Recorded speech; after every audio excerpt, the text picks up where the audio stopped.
Yeah, we can.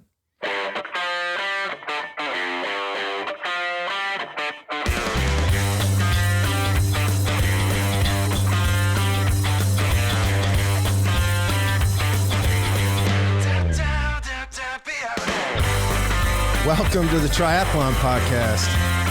Sometimes for the masses. It's April 14th. It's a Thursday, folks. Year 2022. Welcome aboard, everybody. This is the Crushing Iron podcast, and we're episode 573.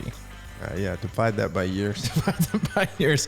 I think I said about 45 seconds ago before you ruined our awesome opening. Sometimes you got to get back on the bike. You got to get back. Sometimes you got to get back on the bike. Hope you're all having an awesome day. And let's be honest, you probably already mailed it in for the week. It is the Thursday before Good Friday, which means a lot of you aren't going to work. A lot of kids are out of school, and you know what? Why wouldn't they be? They just had spring break. Why not leave them out again? And that means in like 2 more weeks, we'll probably have another Friday and Monday off. Who needs to go to school anymore these days? Nothing. I'm better. Nobody needs to go to school or work, really. Or work, really. Yeah, and then you got Easter this weekend. I'm headed down to Nashville tomorrow to see family. Easter. I'm also going to get a little bit of riding in on the trace with a couple of the boys. And when I mean riding, I mean I will park in the same parking lot. We will leave at the same time, and then I'll come back early, as they'll probably drop me like a bad habit after about 5 minutes. Oh, you're going to start at the top and do the hills, or are you going to start down in the safe section? I'll probably stay safe. Yeah. Really? Nah, you know me. I'll hang on for as long as I can. They're both training for St. George. They're in town for the weekend, so it just ended up working well. Heading down for Easter, and Mimi, my grandmother, her 94th birthday. Man, can you imagine all the things you've seen in 94 years? Yeah, which also means I'll get to sit across from the table from her and try to explain to her for the 957th time, what exactly do you do again? And then that'll good luck. Good luck. That'll be super confusing. We hope this podcast is not confusing. If it's your first time tuning in, welcome. We appreciate you giving us your time. You have a lot of options in the triathlon podcast universe and just podcasts in general. That your time is valuable, so we appreciate you tuning in today. We cover it all. We'll do swim, bike, and run specific podcasts. We'll do race recaps. We'll do race previews like we will next week for Ironman Texas. For the most part, Mike and I, as coaches, athletes, best friends, we just sit back and relax, have an open, honest discussion about what we're going through in our lives, both as humans on this planet, but also as triathletes and coaches. We'll also use the commentary and feedback we have with our own athletes who work with a wide range of athletes all across the globe, from beginner levels looking at their first 5K and sprint, all the way up through elite level amateurs trying to get back to Kona, and everyone in between. And we'll use the conversations we have with them and their growing pains and their experiences in life, which again is we're all going through the same thing. It's just kind of different denominator, but mostly ends up getting us to the same place. We'll use that for the day. We'll also do things like today, which is climb on into our Facebook group, which is Crushing Iron Group. Going to be a part of that awesome conversation. Just answer one simple question. We'll let you right in. We'll do Q&A sometimes, like today. We'll do a little follow-up from the one we listed last week. Got a little distracted. Hopped back on the train earlier this week. We'll try to finish those off today. A lot of awesome people in there. Really is a great group and community. So feel free to get in there and chime in and participate. Don't lurk, participate. If you have something of value, contribute. But that's it. We don't do sponsors. We don't do ads. And the only agenda that we have is to keep you happy and healthy in your endurance sports journey. Very nicely done. We are all going through the same things. Pretty much. I mean, it's just like we sit here and talk about triathlon and how to, go about it and manage it, and live life with it and stuff like that. We kind of run into our challenges. We on do the bikes and in everything. It's like it's all stress, right? It's just a different, what got us or what gave us the stress is just somewhat different. Sometimes the same, but we're all we all have a lot of stress to go through, good stress, bad stress, and trying to figure out this triathlon thing, and then always trying to get better. And that's always that's why the sport is so wonderful, but also so frustrating. Mm-hmm. Yeah, and it's snowballing into a big season right now, and we're obviously on high alert with a lot of people racing and things like that, and trying to manage. I like that. We are the mother-in-law of the bride right now for the next few weeks. We are on high alert to make sure you can't upset people, but you got to be there. You got to be there. Make sure you're following all your P's and Q's, and just need to need to do the best we can. But yeah, and in the meanwhile, we're trying to, maybe plan our own little wedding on the side. Are you and I getting married? No, just like as a mother-in-law. No, it's very true. Yeah, it's impossible. I was reading actually a conversation back and forth between a few coaches this morning, and one of the guys, extremely, probably one of the best age group / pro coaches that I know. And he said, every triathlon coach that does it full time, that still races, kudos. But by choosing to coach, has willfully given up 10s to 20s of minutes on their best races because that's just the job, right? And what he meant was you at least, most coaches will probably end up missing 1 to 2 to 3 workouts a week because coaching is your priority, right? It's what you choose to do, right? And you can, whether you have good boundaries or bad boundaries, it's a 24/7, 365, job. And so you take how, the sessions that you miss and the prairies that you have and how that accumulates over the years, and you're leaving time on the table, which is also why, the life cycle or the shelf life rather of a triathlon coach is very small, and the burnout rate is super high because it's a lot, and it's hard for type A athletes who get into the sport and who I think I'd like to coach. It's really, really hard for some people to put other things before themselves, which I totally get. You can't be, it's hard to have, 2 masters, if you will. Your master is your goals, and the master, if you're a coach is your athletes really. And so that's just that's something I've accepted the last 3 to 4 years. But doesn't mean I'm not still trying to eke out a couple things. It just might take me a little bit longer. It might have to be a little more calculated and tuned in and timely with how I get there. But it's still a choice, right? It's still a choice that everybody has, and you can't complain if it's a choice you make and it's something that you love and you feel grateful to do. Like I know I do. You got no room to complain and no room for excuses. Yeah.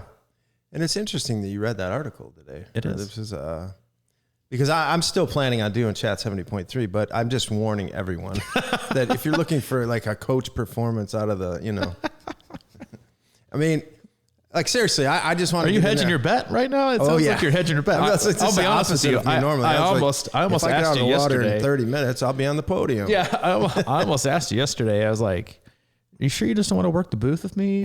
From 9 to 5 every day? Time on your feet." No, listen. Yeah, I know what you're about to say. It's you got a lot of stuff going on. We both do, and so I think it's expected. But at the same time, take a peek around. Look at the best coaches in every professional sport, and none of them are the best at what they do. I mean, thankfully, people don't ask me that anymore. Like, what's your best time when you're looking like that? What I can do is irrelevant, right, to what you can do, and also how I can communicate it to you. But yeah, it can be your bon voyage to the city of Chattanooga. Yeah, exactly. That's going to happen. But it's like the reality is your priorities do change, and I think that that fire that I might have used to have, because I was working in the media, you know what I mean? It was like really a good outlet for me to just go, had no other concerns or worries. I was just trying to do my thing, and it was nice for me to do. And now I'm like really concerned about other things and like helping other people, right? So it's like, I mean, I guess I still love the sport. I still love training and stuff like that, but just the level that I can get, it's like,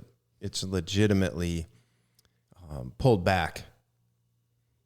You got other priorities, man. That's a good thing. I get it. But, sometimes we have, as we talk about, sometimes I think this is a therapy session for us at times. Yeah. So there it was. Let's move on. Let's move. I was going to say, I got a copay. I'm going to close back up. I got a copay coming your way here in a minute. Before we close up and get into our questions today, I want to give a shout out to Dodgeball Dad. We had it's Bright Fit Week at Hayden School. And so they're allowed to do things like, get tickets and things for running and doing those things like make them healthy. And parents were invited to PE today. I don't ever read the school emails. I see they got it. Hey, as long as it's not we're closing school, I'm like, it's fine, whatever. I don't care what we need to do. So I show up today to Bright Fit Day, knowing that we're going to PE. And I just think we're observing, right? We're here to hang out and observe and support our kids and their athletic endeavors and, kindergarten PE teacher. Flip-flops. Exactly, flip-flops. Where I rolled in today, And we meet up in the gym, and I guess tell you this right now, you know, back in middle school, high school, I used to rip on the PE teachers that we had. Really? And, oh yeah, for sure. Rightfully so. I just gotta say this. I mean, we all know teachers in general are woefully underpaid. Watching this PE teacher wrangle 3 different kindergarten classes in the gymnasium and get them to concentrate. Oh boy. Oh my God. Your patience, next level. Like I almost walked out. I was like, hey, I can't handle this right now. This is how are you managing? How are you managing this? So we get there and he's like, all right, we're gonna head on the field. We're gonna play kickball. And I'm looking down at my feet and I'm like, oh my God, I got flip flops on. Meanwhile, about 2 spaces down for me is, I think I referred to him as dodgeball that a minute ago, but is kickball Ken. Oh, he is he's a parent of another kindergartner in our class. And he's got his buff around his neck, t-shirt tucked into his gym shorts, a knee brace on, like fluffy old school Champs socks, and his knickers on, his kicks. And he starts talking about he goes, I almost want to say, you should be a triathlete because you're hedging your bet already. He goes, man, I was out kayaking this last weekend. You know, I was really thinking it was going to be like 3 hours, but I went around the corner, hit the river gorge, and headwind whole way back, man, 2 extra hours. I'm still a little, he's loosening up the shoulders a little bit. He's doing his thing. He's like, I'm still just real sore. So we walk out there, reminding you, this is an elementary school PE kickball thing. Like, we're here for the kids. Yeah. Takes the buff from his neck, right? Puts his hair up and pulls it back, right? He's full sweat banded out.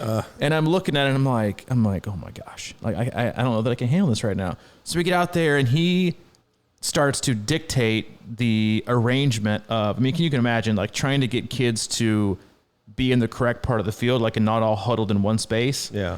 He was directing traffic. And he was so intense that he was making the kids line up. He's not even the PE teacher, making them line up on a different level because you were too close to the baseline, or to the not the baseline. What's the line between third base and home? Like, you know, the outline. Baseline. It's a baseline. Okay. Yeah. I mean, just super serious. So then we finally go to the outfield, and I'm sitting there. I didn't participate in the kicking because I didn't want to be that dad. But I was like, I'll be out in the field. I'll participate. And I'm sitting there next to Hayden. I'm like, all right, let's move over just a little bit. And he goes, hey, let's make sure we got left field covered. He's saying that to you? Yeah, he's saying it to me because let's make sure he's over on first base trying to be like freaking Cecil Fielder. And he looks Fielder's your first base reference? That's all I had right now. And he looks over as he goes, all right, we got to cover left field. And I turn around, and this is like, you know, where my parenting probably needs some work. And I turn around and I go, my God, stop telling me what to do.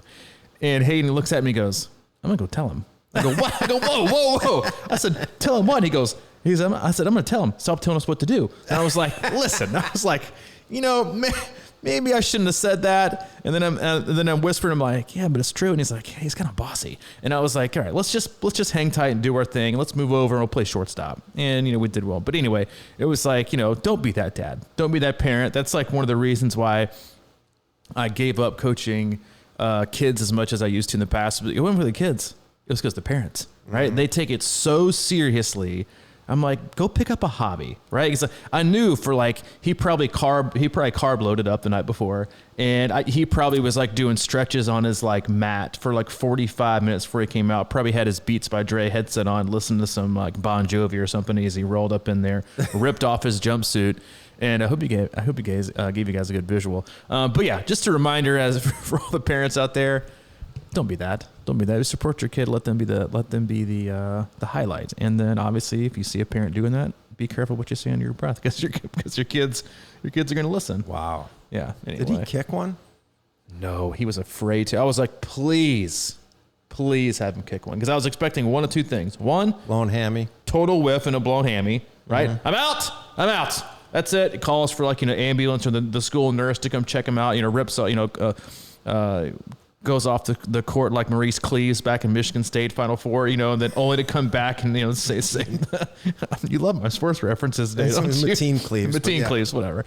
And it was going to be that, or he was going to blast it 500 feet over all the kids' heads and slow-mo around the base, like, you know, doing his best Pete Rose or Kurt Gibson maybe. And that was it. 1 and 2 was going to happen if he did it, but he didn't. He went out and he was the assistant PE teacher coach today. Anyway, what a morning. I'm telling you, it was a busy morning. So I hope you guys enjoyed that story. And if you're still here, we promise we're going to talk about triathlon. We're going to hop back into our Q&A. And an excellent question from Stephen Holmes. Steve, you guys talk about burning matches and how you have a few burns in a year. Is it possible to save those matches and burn like 3 in 2 months? The answer is no. And I hate to tell you that because it's not about the amount of matches that you have to burn each year. Does it depend on your age? Yeah. I mean, it does depend on your age, but it also just depends on like how condensed you want to burn those, right? Because it's not so much the burning of the match. It's also the build that it takes to get up to where you have a giant match to burn.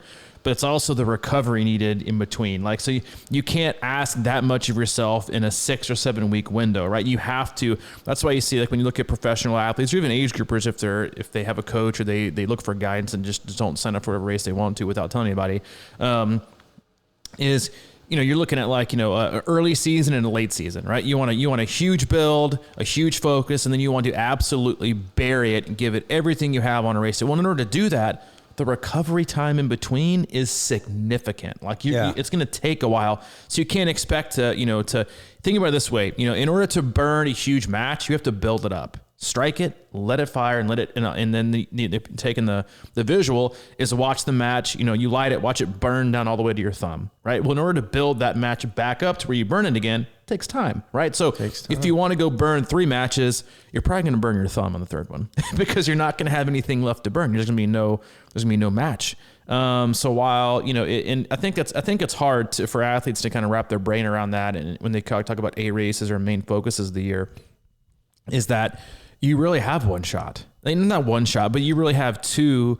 Let me rephrase, I guess, in that I know it's also based on intensity, duration, and distance. And, you know, if you're going to rip it on 3 Olympics, you know, looking at distance, you probably can do 2 in like a pretty short span.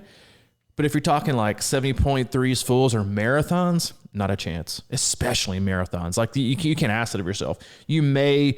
And the first one's probably going to be your best because usually the aftermath and the recovery period, it's something that you have to, like, we have athletes that race a ton or they race very condensed. Like I've got an athlete that's doing Ironman Texas, and then 2 weeks later, Ironman St. George, right? Not ideal. Okay. I'm definitely not advocating you do that. And I have athletes do the 2 or 3 week Ironman thing before. It's very challenging to get it right. One, because hopefully your athlete only does this once and they learn their lesson, they don't do it again, right? So you don't have like a trial and error of like how their body responds. You can just go on your kind of experience and wisdom and prior, you know, irresponsible choices that athletes make and, you know, hopefully apply it and make it a little more responsible for the athlete. But no, and you can't. You know, I would say again, dependent on intensity, duration, and the length of the event, and how hard it is, right? Too, you know, it's like some events are easier on the body than others, you know? And so I think, you know, you got to look at least 10 to 14 weeks away from match burns to really even give a chance to strike a good one and just let it burn and burn it down. Ideally you want, you know, 2.5, 3 months, in my opinion, to really get back up and build up. Cause in order to get back and have a great build, you have to recover, not just from the race, right? I think that's something that people really underestimate when they take time off after a race.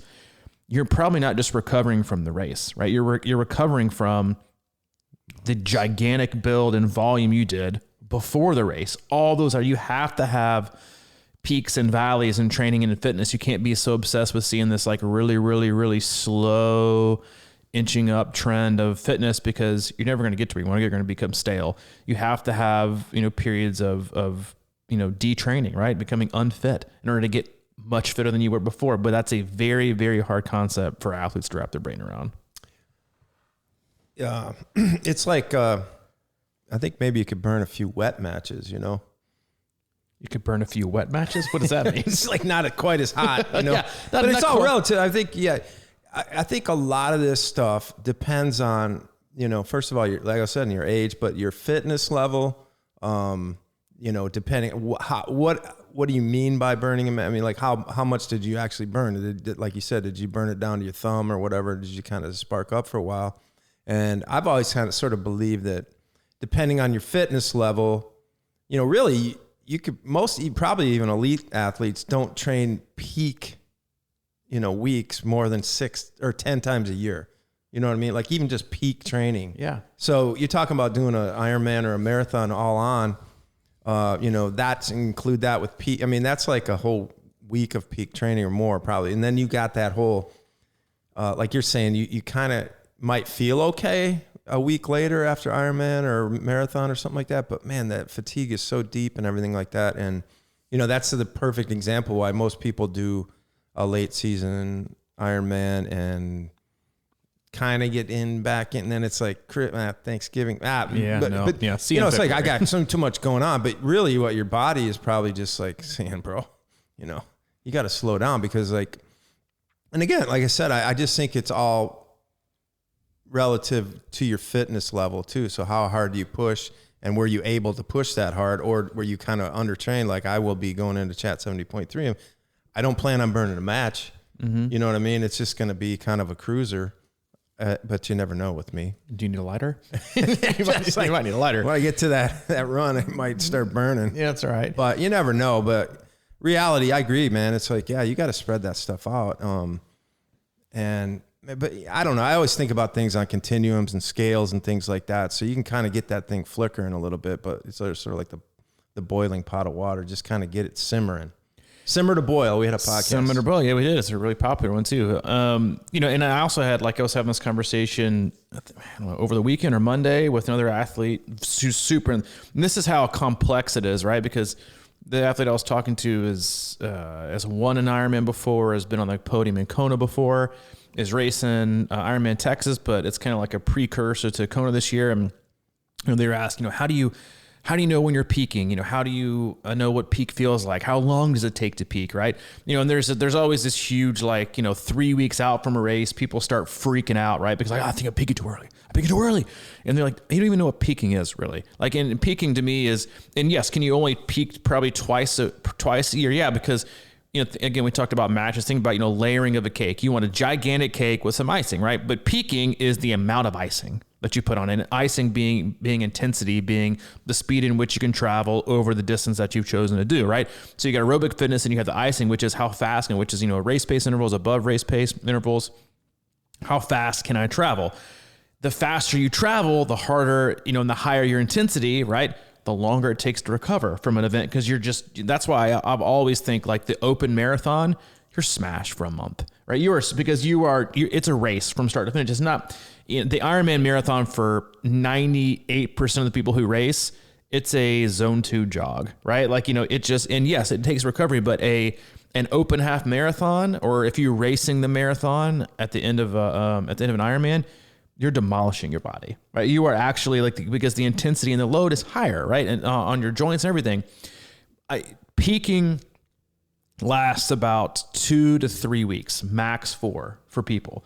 But the thing is if you see yourself feeling like you're kind of peaking towards, a taper phase, which is good because you have to unload some, right? You'd rather be too fresh and a little bit peaked versus you hit peak, but you're still overtrained, right? And you have to be able to balance that scale, but it's also so peaking is the amount of icing you've put on top, because it's about speed and strength. It's not just about the general aerobic base that's required.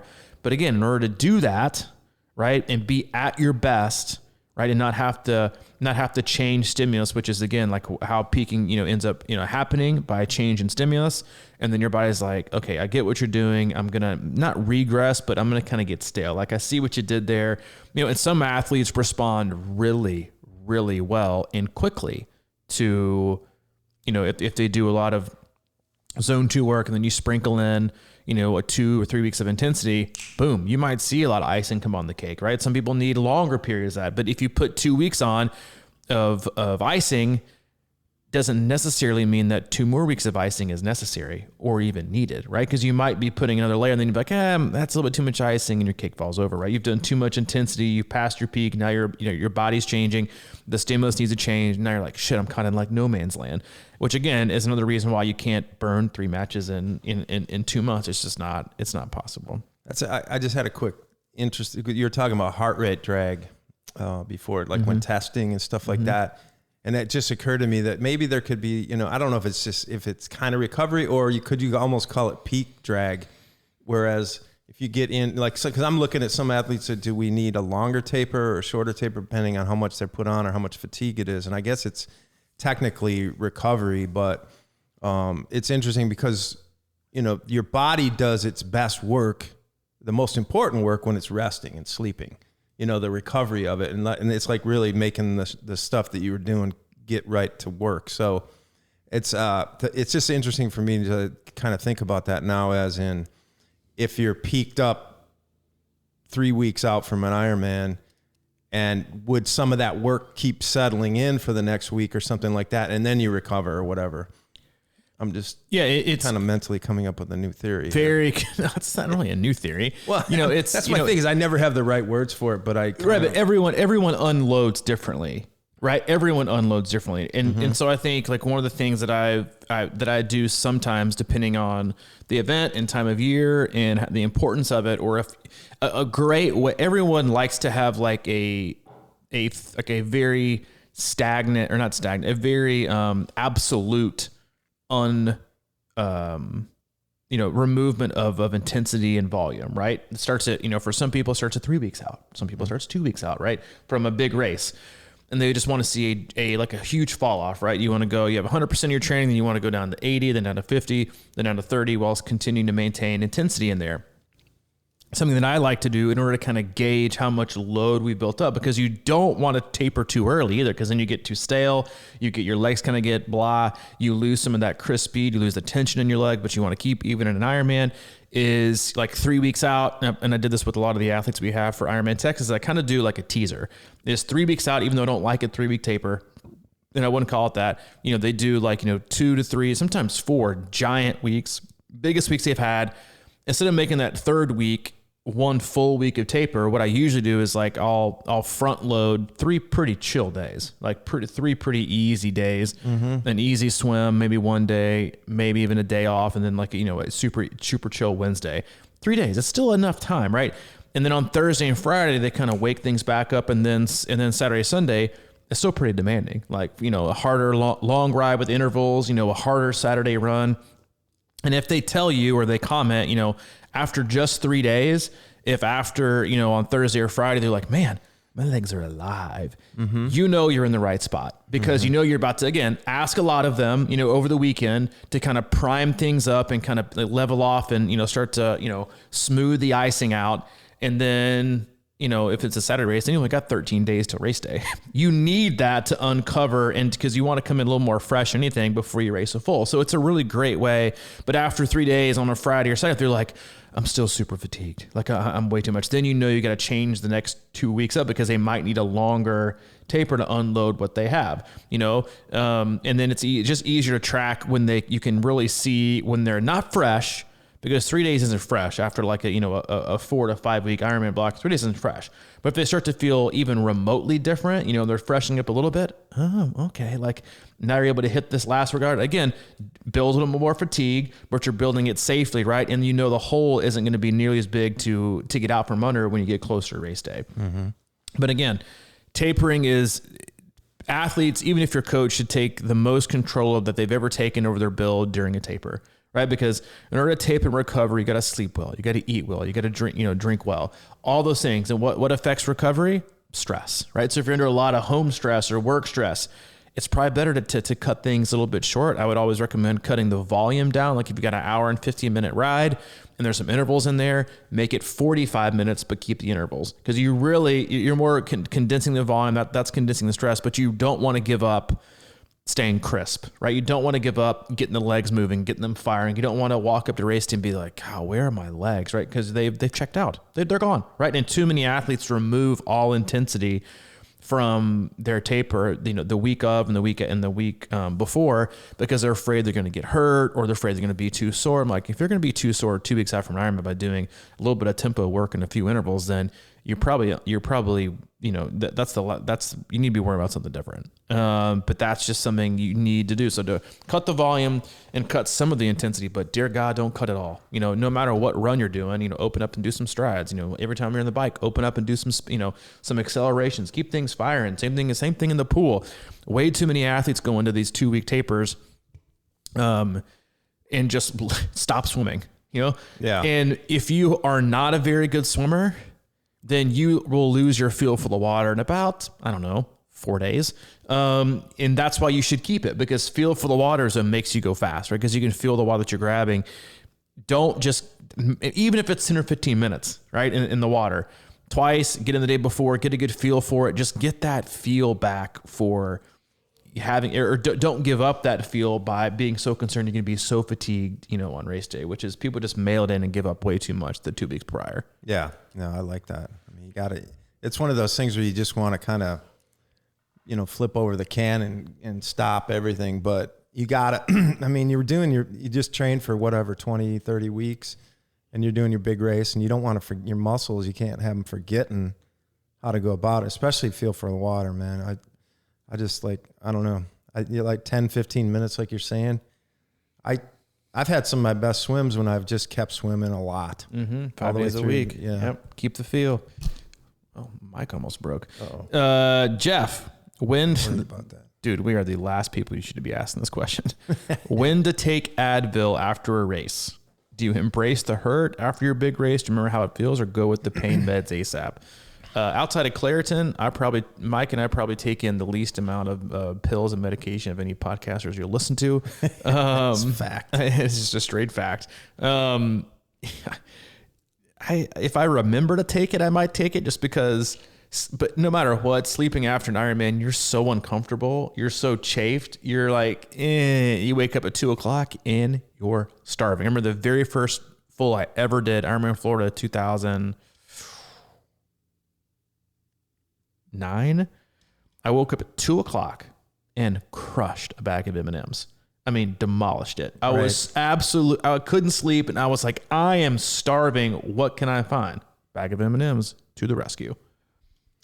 It's tough, man. After that Ironman, it's like I just come back to the room, usually stay in my kit, take a shower, and then if I was thinking ahead, I'd probably take an Epsom salt bath ahead of if you had that time, like if you have like a spa day, or like you have the what you need to have is in not without somebody like coming in and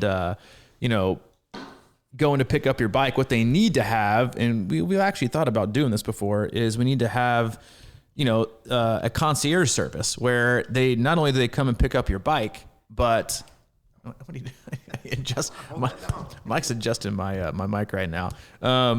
Is you need to have someone come pick up your bike, take it to your hotel room, bring you food, start a warm bath, and provide a massage. Right? That's exactly what you need on race day. So no, meds is not something that I'd recommend. And it's also, I don't know, we're not doctors, in case you didn't already know this or not. We are not doctors. So I would do whatever you think feels right. And I'm sure there are plenty of doctors that would be like, yeah, what you should do is take this or not take this or take that, or it's going to be too much of a risk to take this. So I don't know. I wouldn't stress about it.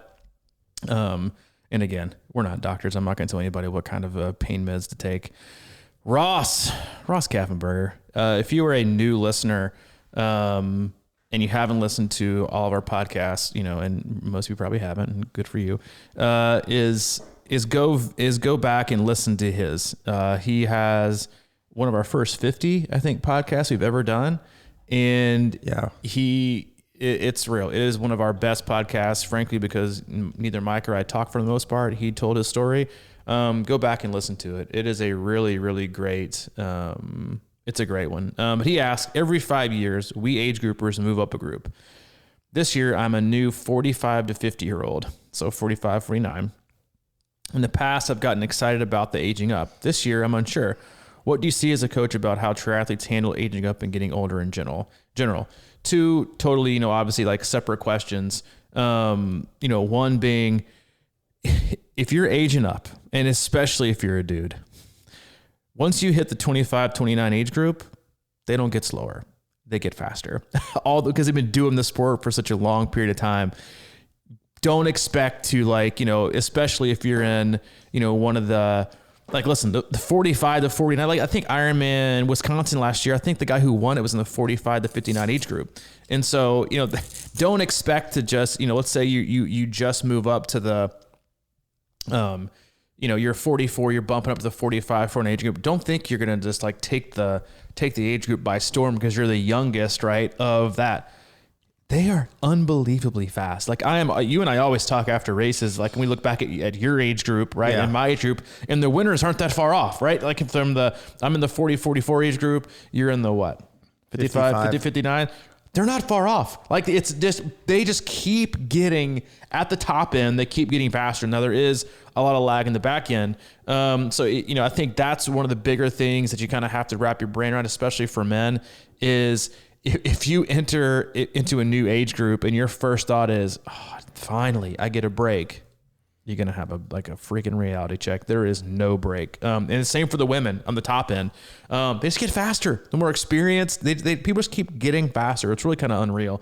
In terms of how do athletes handle aging up and getting older in general, you know, some athletes embrace it, and they take it as a challenge to slow down the least. And then again, I think the biggest thing is you talk about age, you know, and how it affects you. And we've mentioned this before, you know, I'm too old to PR again. If you've only been doing this sport for 3 years, you got one in you. I'm just telling you, you got one in you. Like there is no such thing as I'm too old to PR. There is almost always a way, right? Especially if you're fairly new to the sport, or you only feel like you've really gotten in like 1 or 2 years of really, really good training, then you have a little bit of time off. Stop. You know, we have a shirt, Age is a Mindset, right? One of our new shirts that we got in yesterday. You know, so I think it's a mental approach, and you're either going to use it as an excuse or you're going to use it as a challenge, right? Mm-hmm. Yes, you have to be more mindful. I think I find that older athletes, contrary to what you might believe, actually not all, but some and most in my experience respond a lot better to having frequent intensity in their training, not just the long, because most of them have been doing a lot of long, you know, easy stuff, zone 2. They have a great base. Their body responds better. They're able to retain and maintain speed and strength a lot more with a lot more intensity versus just kind of the longer, slower stuff that a lot maybe different age athletes do. So I've found that to be very enlightening. I mean, my oldest athlete I have is 74. We were together for over 10 years. And it's intensity because you're trying to slow down the least, right? And so, yeah, you got to do some endurance stuff, but you got to bring intensity and strength, and you can't just. As a coach, I think one of the hardest things is to not have kid gloves when you manage older athletes, mm-hmm. right? You can't treat them as too fragile, right? Yes, some people might be more apt to, you know, not recovering well or need a little bit longer breaks in between. But it's also, what I also found is, like, you know, if their life is pretty simple, like, you know, they just entered in retirement or the kids are out of the house and like life is super chill, a lot of them can handle even more than they did before, right? Oh, yeah. They don't have, you know, kids graduated, they're empty nesters. They're like, well, geez, like, all I really do is I'm gonna go see my grandkids, you know, every couple of weeks, like, hammer me home, coach. You know, they're ready. And so for a coach and an athlete, both, it's a mentality. You can't have kid gloves, and it's not where you want to beat them into the ground, but it's not like, you're kind of older, we got to be careful. You know, that's just not the case. You know, most people need a little bit more than they think. Mm. Well, I definitely have been thinking about that, because for me personally, as I get older, intensity is kind of still my sweet spot on a lot of levels. I've never really been big on endurance, like long, slow stuff. And I think a lot of people feel the same way about that. But like I notice when I come in here and we do that watt bike or something like that, I'll do a hard hour or something like that. I just feel like I get so much more out of that. And I think as you get older, we talk about, strength all the time. And we talk about your muscles atrophying and things like that's the stuff you don't want to do. So there is a lot of, people who think and believe that as you get older, the more easy, long stuff you do is more detrimental. And I totally believe that. I just think it's a fine line to walk a lot of times. Like I won't, even on an endurance ride, you know me, I've just always been kind of like, if I go out for an easy ride and I see it, or a run and I'll see a hill or even a ride, I like to get on those hills and go after it, because those are really good strength things and they're not going to beat you up, especially if you take it easy coming down on the run and things like that.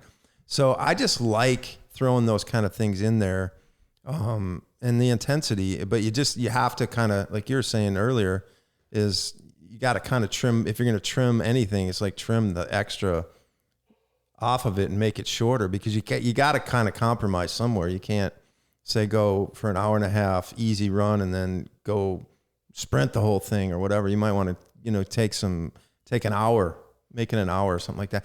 It's just so hard to sometimes to clarify with individuals what they can handle. Yeah. So that I always like to put it in their court a little bit. If they feel their body kind of itching and leaning towards doing faster, harder stuff, then I think you got to go for it. But you have to be prepared to deal.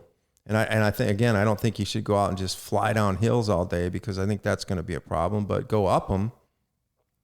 It's one of those things where you get, again, like you said, no matter what age, you kind of have to put the ball in the athlete's court, because they're the only one that really knows what they're feeling in real time. And yeah, as you get older, do you become, whether you like it or not, no matter what you do you become a little more fragile? Yes, you just do. That's just science. You're going to become a little, so you have to be careful. But there are things you can do to, again, slow down the leash, right? You'll lose strength and speed a lot quicker the older you get versus the younger you get. You can't just, back in your 20s, you can, hop into the turkey trot and rip off a PR when you haven't probably done shit in like 6 months, right? You tell everybody, I'm this.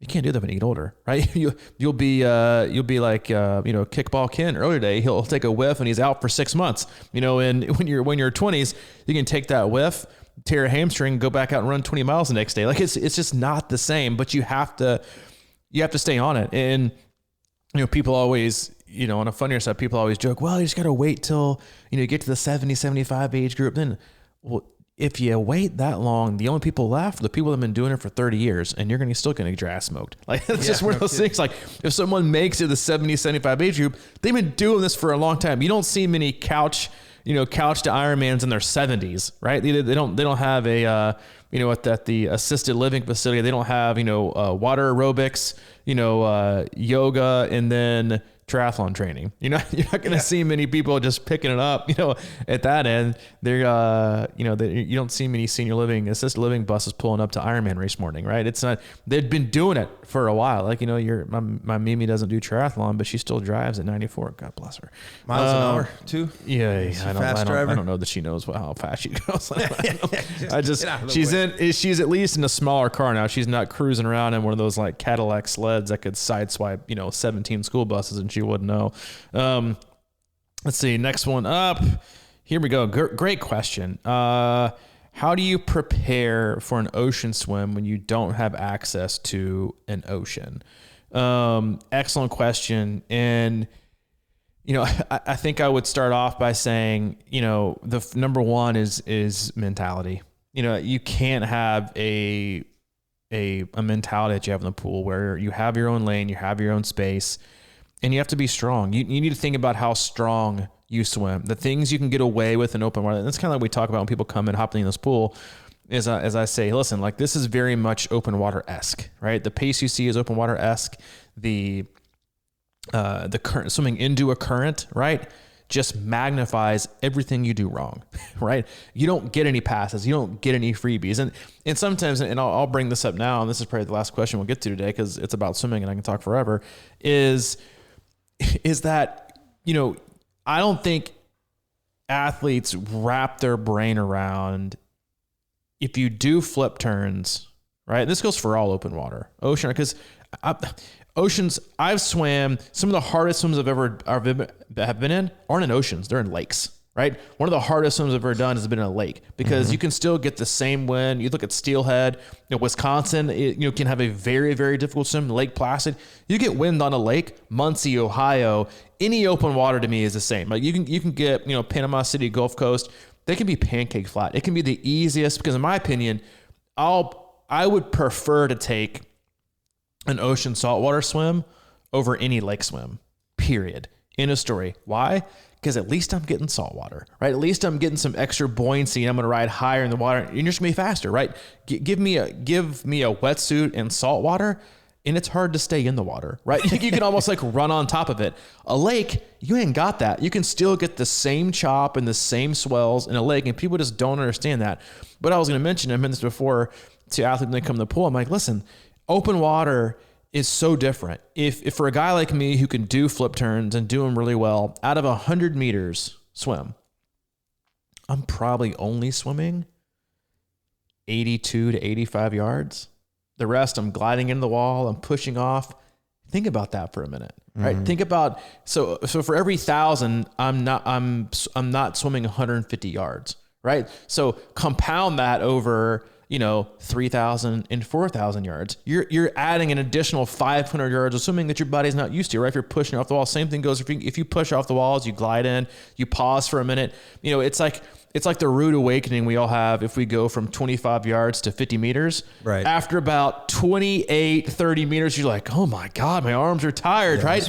It's the worst. People hate it because your 100-yard pace, well, it's 100 meters. Your 25-yard pace that gets you the 100-yard pace is fast. Then you go to doing 100 meters and you're like 8 to 10 seconds slower. And you're like, oh my God, I can't do this. And you'll drive 45 minutes out of your way to go find the nearest indoor pool. But it's so good for you. That's step one. Find an outdoor 50-meter pool or an indoor 50-meter pool. If you really want to get better open water swimming, be able to swim longer without breaks. And that just means finding it longer. It also just means being a hell of a lot stronger, right? You get a free pass in the pool, but by doing things or not doing things that you won't get a free pass in open water. It's so true. And man. It's also just an attitude, and I know we reference this a lot, but back when you and I first met and I was doing open water swim clinics 3 days a week when we lived in Nashville, you guys probably didn't like me very much. Like you never left being like, man, that swim was easy, right? That was another thing I read on this, like coaches back and forth was, if your athletes continuously say, I love that swim, that was super easy, you're probably doing it wrong, right? It's like, you should, or if they're a collegiate or high school swimmer and they think, ooh, that was kind of hard. You're like, you're doing it right. Like most people swim way too easy. You have to just do things that challenge yourself from a comfort standpoint, right? And allow yourself opportunities to be better in the midst of chaos and be the one that's calm, right? And continuing to maintain your stroke while not giving it away and panicking and doing things. It's practice, it's mentality, and you just have to work so much harder than honestly 90% of triathletes want to work in the pool. Mm-hmm. Yeah, and what you talk about strength, right?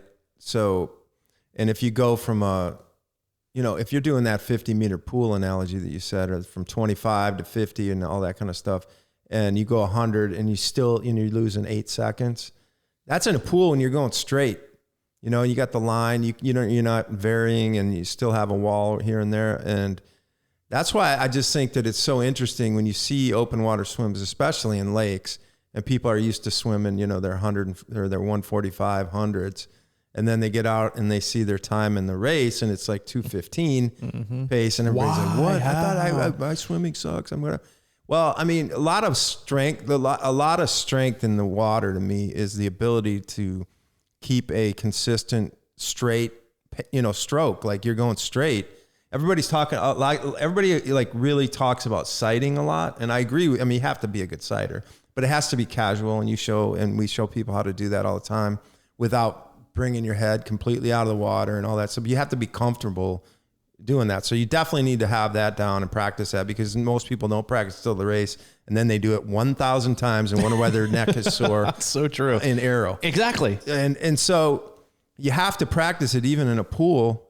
But the point is, if you're in open water, if your stroke is balanced and you're strong on both sides and you have you have a solid, even cadence and things like that and good balance, you're just going to go straighter. We talk about it back at those swim camps that we used to do. We used to kind of like practice not sighting, but really dial into the buoy and exactly where we're going and kind of have it in our vision with closed eyes, sort of visualize it. Yeah. And if you're swimming appropriately without a crazy imbalance, And especially if kind of there's a little current or something like that, you kind of bake that into your senses, and then you go in the right direction a little bit more naturally, and then you bring sighting into it. And then hopefully you're not going to just freak out and overcorrect just because you're off a few yards, because that's what most people do too, including me for many, many years, is like, shit, I'm 10 yards away. And you try to, like, Sprint. you turn straight sideways and get back in line instead of just gradually correct towards the thing, right? Mm-hmm. But I just think that's such a huge part, like you're saying, is you get strong and you get the ability to hold, because it's harder to hold going straight in open water with waves and currents and winds and all that kind of stuff. So you have to be able to plow through it,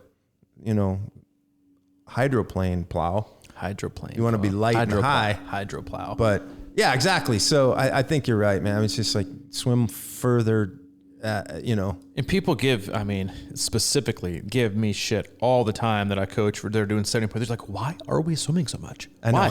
I'm like, well, you make it easy. I'm like, well, that's the point. Like, we want to make it easy. You want to get out of the water fresh, right? You don't want to just, noodle around for doing 2,000. That 2,000 is pretty close. I think that got me in it. And you come out of the water wiped, right? People, I'm telling you right now, if you don't swim enough or hard enough or often enough, you're not just giving away 5 minutes on the swim. You're giving up 15 to 20 on the rest of your race, right? Because also people just fail to recognize is the anaerobic benefits you get from swimming transfer over. So don't just noodle around in the pool for 2,000 swimming straight and then wonder why you're not getting faster, right? The benefits of swimming as a total body workout with no impact are unbelievable, and they transfer over so much. Is sometimes like when athletes will go out and rip off a race, like, we haven't really doing that much intensity. I'm like, you're only looking at running, right? Then again, like we talk about it frequently, your body doesn't hop in the pool and be like, all right, engage swim fitness, disengage, all the workouts you've done in running and cycling, and then same goes in engage run fitness, disengage swimming. It all overlaps, right? So you might think, I've been running 5 or 6 times a week. Only one of my runs is, has been really hard. Other's been pretty chill. But how am I able to, race or, rip off 5Ks, 10Ks, half marathons like this? And you're like, well, you probably hammered 2 bikes a week, and probably every single swim, you absolutely went after it, right? All those anaerobic benefits, all that VO2 max work you feel like you're getting in the pool, that transfers over, right? From an anaerobic and aerobic standpoint, you just have to have the chassis to hold it, right? Which is the run volume, right? Not just, running twice a week and expecting, to wonder why you can't hold form for long enough. It all transfers over. And that's why you have, again, can't just look at a swimming, cycling, running. It all impacts each other both in a negative way and a positive way. And so, again, especially when, again, like I said before, I'd much rather swim in the ocean than the lake, especially if the conditions are going to be choppy. Ocean swims are faster. Lake swims can be just absolutely brutal. You don't get the salt water, and it's harder. I've just found that it's harder. It's the waves can be just as choppy, especially if it's condensed. There's nowhere for things to go. Hell, last year at Ironman Wisconsin, I remember looking at the top being like, ooh, things are getting a little, or maybe 2 years ago, or maybe just 3. Last year was still pretty hard, but 3 years before that, I think I was like, man, you can see white caps coming off. Like, it's coming in and then they bounce off the wall. They don't even release. Yeah, they release. They kind of come off a lot of times. So yeah, it's also in practice, get in the water, like you said, get out there and swim some efforts, right? Don't just noodle around and float with your buoy device for 800 yards, and then call that open water practice. It was, you went on you exercise in a bathtub is more like how you do when most people get out there to open water swim. Get out there and push yourself, find opportunities to do it, obviously safely, but challenge. It is the area of the sport where people are becoming so, I didn't think I'd ever say that people are becoming even more underprepared when it comes to the swim, but they are. It has just become how little can we do to get by, and you're doing yourself a massive disservice. And not only are you doing yourself a disservice, but you are putting yourself at risk when you go into the water that's challenging. And that's something we both take, our whole team takes very, very, very seriously, is prepared for water, and not just from speed, but for a safety standpoint. And it's something you have to take very, very, very seriously. And if your coach that's not taking that seriously, then find a way to take it seriously, because it not only impacts performance, but it impacts the athlete's safety. That's really good stuff, man. That's all I got. fall in love with swimming. You should. You should. I mean, seriously, like you're going to drop any workout, not a swim. Seriously, not a swim. I mean, because like I like what you said about the cross train, how it impacts it's running. People just don't like the aerobic engine. I mean, people don't get that. But then again, like if I had to have 2 conversations this week about how to use the lap button, it's like we become so reliant on technology that we can't even use the simplest forms of the device, which is like the lap button on the watch. Like it's just, I know I sound cranky when I talk about this, but I've been doing this shit for a very long time, and it's like you got to learn the basics. You got to learn the basics, and being able to swim proficiently is mandatory, right? It was absolutely mandatory, and that was like I had a phone call yesterday with someone, and I was like, wow, I know we're spending a lot of time talking about cycling, but can we talk about swim for a minute? Like that's huge. It impacts everything, but there's also, I think, just very few people who feel proficient enough to really hammer it home with workouts. And, you know, it's like people are afraid they're going to offend athletes by making them work too hard in the pool that they'll get fired. Well, I take it as a fucking compliment. When my athletes get out of the water, I'm like, man, that swim was hard. I'm like, exactly. Because when I see you get out of the water on race day, you're going to look fresh as a daisy where everyone else's face is beet red coming out of the womb that is the water. That's all we got. Update. I know we've had a ton. Mike and I took a little mid-spring siesta the last 2 weeks. I was out of town. He was out of town. So we got gear orders coming out. So stay patient. They're coming. We have a lot of stuff shipping out. We also got some of our new gear in. I got my Burnt Biscuits Cafe t-shirt on today, which I love. We have Age as a Mindset, and we have Practice Not Quitting. We have our Do It Now and a lot of other gear. So just seriously, hit our website, check things out. People always ask and email asking us to support us, or, you know, why don't you get on Patreon, or why don't you take donations, or why don't you do this, why don't you do that? And like, we make gear, right? And to make gear, we have to buy gear. And that's the best way you can do to support us is buy some of our gear and rep it, you know, and spread the love and help grow our awesome community. So go to our website and check that out at c26triathlon.com. Click on the online store, check out our gear and make a few purchases. And remember, we'll also be at the Chattanooga 70.3 Expo, so come see us then. If you have any questions about coaching, go to our coaches tab, check out the roster we have, and reach out to somebody. If you have anything for Mike specifically, you can always get a hold of him, CrushingIron@gmail.com. And if you need anything from me specifically, I'm available at c26coach@gmail.com. All right, well, that's a good one, man. All right, see you, dude. See you, buddy.